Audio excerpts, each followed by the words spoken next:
Hello, everybody, and welcome. I am Tiffany with Voices for Independence, Fitness and Activities. I am here to share a craft project with you today.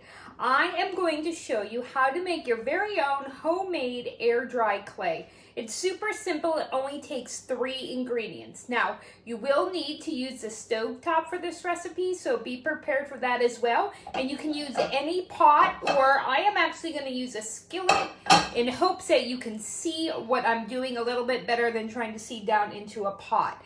Now, this is great clay that once it cools, it can be shaped and molded into anything from a pot to little ornaments or anything your imagination can create.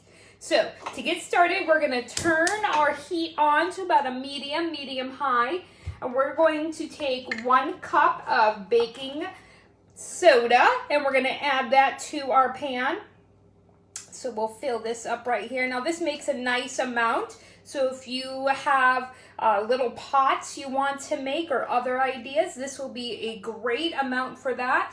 Or if you want to make it for the kids and you have a couple kids in the house, this would be a large enough recipe to share amongst them.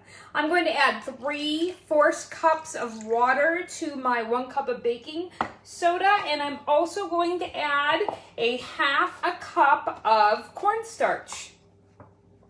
So let me open this so I can get it out well with making the least mess. I always seem to make a mess of my cornstarch. All right, and then 1/2 cup of cornstarch. We're going to add all that right into the same pan. I'm going to add a little bit more. That wasn't quite a full 1/2 cup. And then what you're simply going to do is stir it all together, and it will mix into a nice little liquid type paste. And we're going to continue to stir it until it becomes too thick to stir. And you'll definitely know when this happens. It'll be very obvious. And as long as you keep it on a medium-low heat, it's going to take just a few minutes for it to all mix together and form into that nice air-dry clay that you can use to make lots of creations. Now, the reason I like this recipe, I made it earlier, and it's really nice because it's a nice smooth recipe, and it doesn't seem to get too dry too soon, so you can work with it and have time to manipulate and create before it starts to dry. You're definitely going to want to let your creation sit out for about a 1/2 hour. For at least half a day. It takes a little bit longer. That's why you can take time to create, because it doesn't dry so fast. So you're definitely going to want it to sit out for several hours, so 24 to fully dry. And we're just going to sit here for a moment as this stirs, and it will happen quickly. It might not seem like it's doing much, but as it heats up, it's going to start to boil a little bit, and then it's going to start to solidify.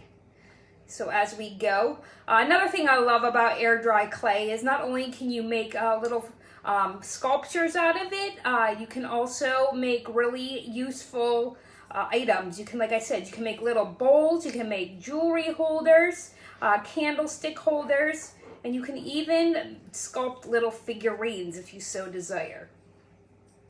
So again, you want to keep stirring because it's going to start to form into a solid, so you want to keep the liquid moving at that time.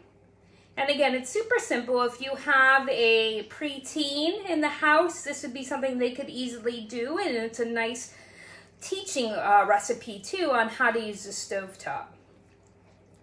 And again, it works a little bit better in a pot. I'm just using a skillet so you can see down into it and see what it looks like as it is coming to a boil. If you can tell, it's starting to clump up some and come together, and that's what we want it to do. So you just want to keep moving that liquid around. Again, some of it's going to solidify, and I just like to keep moving the liquid that's left around about it. So we'll keep it moving. It's starting to boil, and you can see it's clumping up in the middle, and it's coming together really nicely. If you feel that it's been on too long and it should be happening a little faster, and it's too wet, or when it's all done and said, and it still feels a little too wet, you can add a little bit more baking powder. But this recipe seemed to work really well. I was able to manipulate it, and it didn't stick to my hands or seem too sticky or stick to my work surface. So once you get it all mixed together, you can turn your heat down. As you can see, it has solidified and turned into a nice thick paste-like substance. As it cools, it will get less sticky as well. So you want to take it off the heat and transfer it to something else. And I can do that for you in a minute. Also, I'm just going to take it off the heat and show you though what you can do. Once it is cooled, which doesn't take too long, it'll cool right down, it forms into this nice air dry clay. As you can see, it's not sticky, it doesn't stick to my hands, but it's easy to sculpt and work with. It's super nice, not messy, and doesn't have any lingering smell or anything. You can even add a little essential oil to this if you wanted it to have a smell, like lavender or citrus. And then you can work with it and create whatever you want. I can show you one example.